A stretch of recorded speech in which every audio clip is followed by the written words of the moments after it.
Muito bem, boa tarde, meus amigos. Hoje é dia 13 de fevereiro de 2013.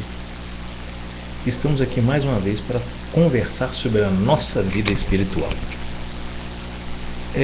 Eu gostaria de tratar um assunto hoje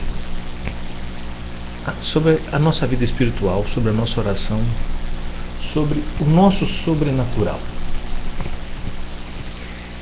Será realmente que a nossa vida de oração ela é realmente uma vida espiritual?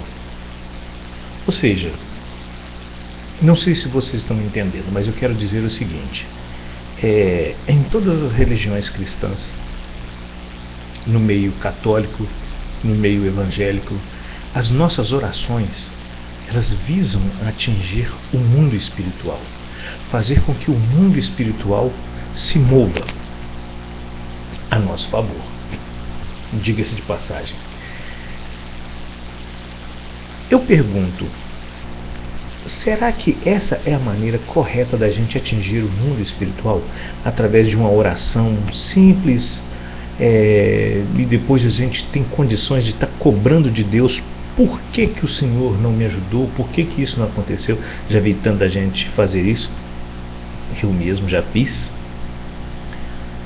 Então o que eu quero dizer é o seguinte: será que a nossa vida é uma vida condigna para que a nossa oração, a nossa fala atinja o mundo espiritual, ou seja, chegue até Deus?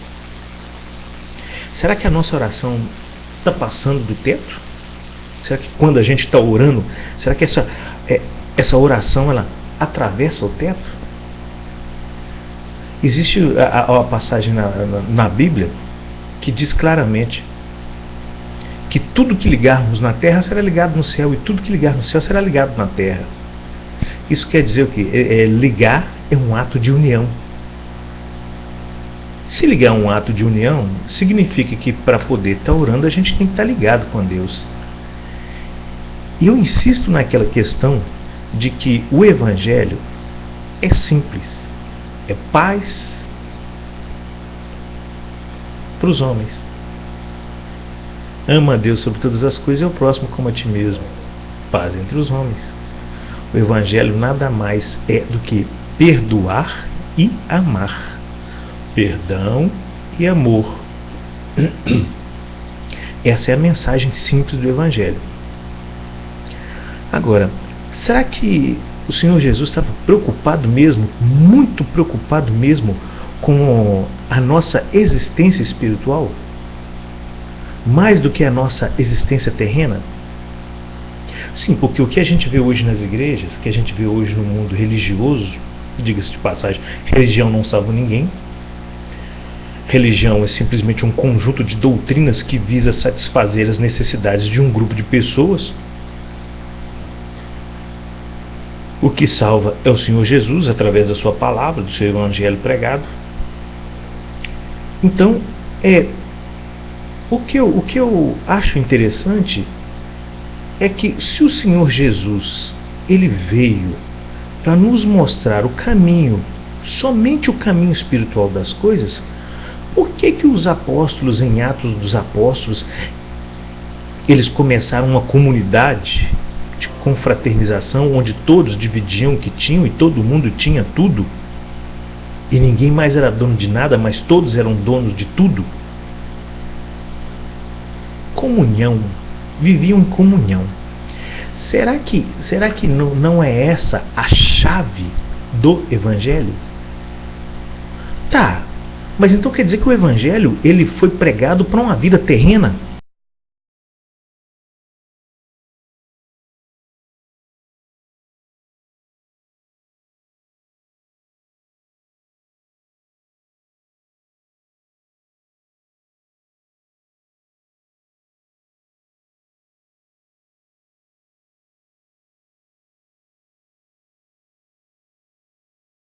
Agora, ninguém chega do outro lado, no mundo espiritual, tendo uma vida terrena de egoísmo. Vai passar uma vida de lutas, opulência, prazer e morte, física e espiritual. Mesmo porque a pessoa não está preparada para poder estar vivendo no mundo espiritual. Por tudo que a palavra nos ensina, por tudo que a Bíblia nos ensina, o reino espiritual é a vida real. E a vida da terra é o que nos leva até esse reino. É o plano de salvação de Deus. Infelizmente nós tivemos e temos que passar pelo mundo físico, o mundo da carne, o mundo que a gente chama de real, mas sendo que eu creio que a realidade é o mundo espiritual. A chave para se chegar até o reino espiritual é viver de acordo com alguns parâmetros o mundo terreno. Eu digo isso para quem está interessado em chegar depois dos 80, depois dos 90, depois dos 100, dos 120, que atualmente a gente não conhece muita gente que passa dos 120. A chave para chegar depois desse tempo no reino espiritual, no mundo espiritual, é viver esses parâmetros. E onde é que estão esses parâmetros? Esses parâmetros estão bem discriminados, bem delineados na Bíblia, na palavra de Deus. Como nós devemos proceder, como nós devemos levar a nossa vida. Eu sinceramente fico triste às vezes quando a gente vê tanta gente em oração, campanhas de orações, correntes de orações, terços, e de repente, sabe, tá todo mundo, a Igreja Católica, o mundo evangélico, tá todo mundo perdido, brincando de cristão, dentro de uma igreja, numa corrente de oração, dentro de outra igreja, terço das mulheres, terço das crianças, terço dos homens, e de repente a vida que deveria ser espelhada no que o Senhor Jesus pregou no Evangelho não condiz com a realidade. Aí eu volto a te perguntar, será que essas orações, será que isso está passando do teto? Será que existe algum objetivo? A Bíblia fala que o Senhor conhece o coração. E fala que a oração do justo vale muito. Muito efeito tem a oração do justo. O que é o justo? É o bom? O mal? Não. Justiça e bondade não tem nada a ver. O que pode ser bom para você, pode ser ruim para mim. Mas o que é justo para você e justo para mim. Mesmo que a decisão me fira. É justo. Então a palavra diz isso. Então vamos pensar nisso. Vamos pensar nisso. Esse assunto é um pouquinho extenso. Eu vou fazer uma segunda mensagem com relação a isso. Mas eu já deixo aqui para a gente poder estar pensando sobre isso. Será que só orar, será que só rezar resolve o nosso problema? Ou será que a gente não tem que ter um comportamento diferenciado? Será que a Bíblia veio só para o mundo espiritual? E aqui a gente pode viver do jeito que a gente quiser e puder?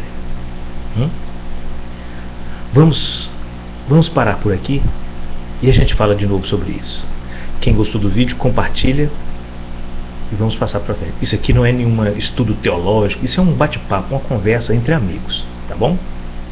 Até lá. E não se esqueça, Evangelho é perdão e amor. Perdão e amor.